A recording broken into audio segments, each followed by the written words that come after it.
Capital budgeting is defined as the process by which a business determines which fixed asset purchases or project investments are acceptable and which are not.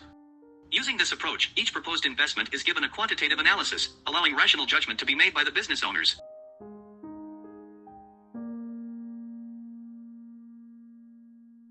Capital expenditure control. Organizations need to estimate the cost of investment as it allows them to control and manage the required capital expenditures.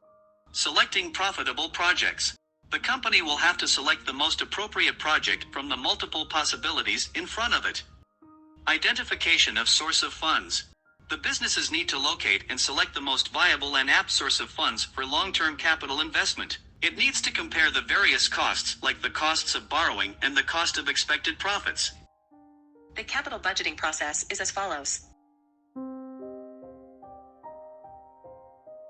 Investment proposals are the first step in capital budgeting. Taking up investments in a business can be motivated by a number of reasons. There could be the addition or expansion of a product line. An increase in production or a decrease in production costs could also be suggested. The second step is evaluation of project. It mainly consists of selecting all criteria necessary for judging the need for a proposal. In order to maximize market value, it has to match the company's mission.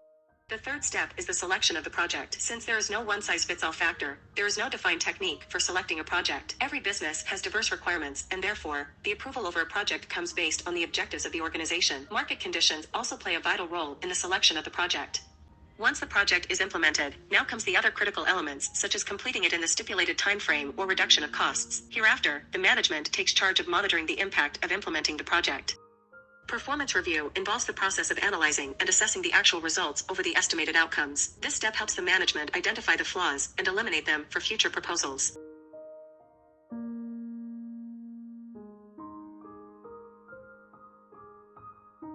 The various techniques for capital budgeting are payback period method, accounting rate of return method, discounted cash flow method, net present value method, internal rate of return, profitability index.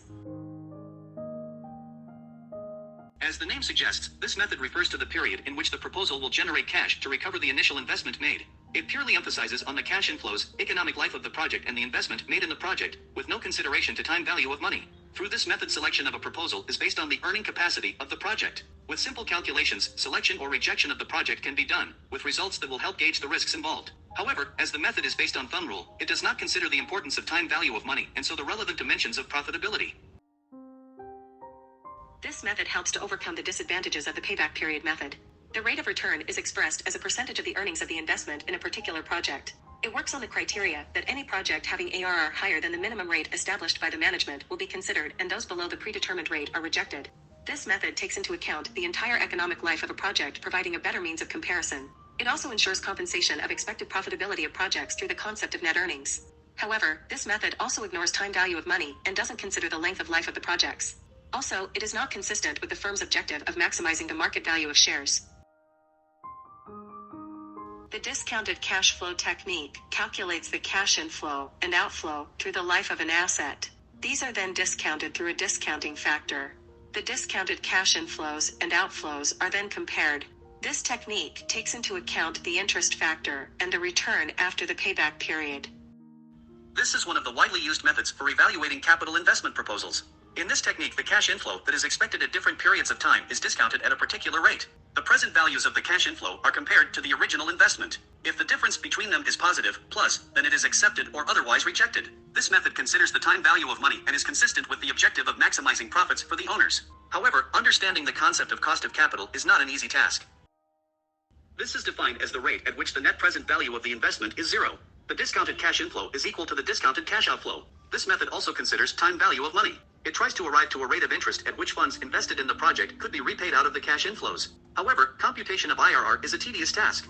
It is called internal rate because it depends solely on the outlay and proceeds associated with the project and not any rate determined outside the investment. It is the ratio of the present value of future cash benefits at the required rate of return to the initial cash outflow of the investment. It may be gross or net, net being simply gross minus 1. The formula to calculate profitability index, PI, or benefit cost, BC, ratio is as follows.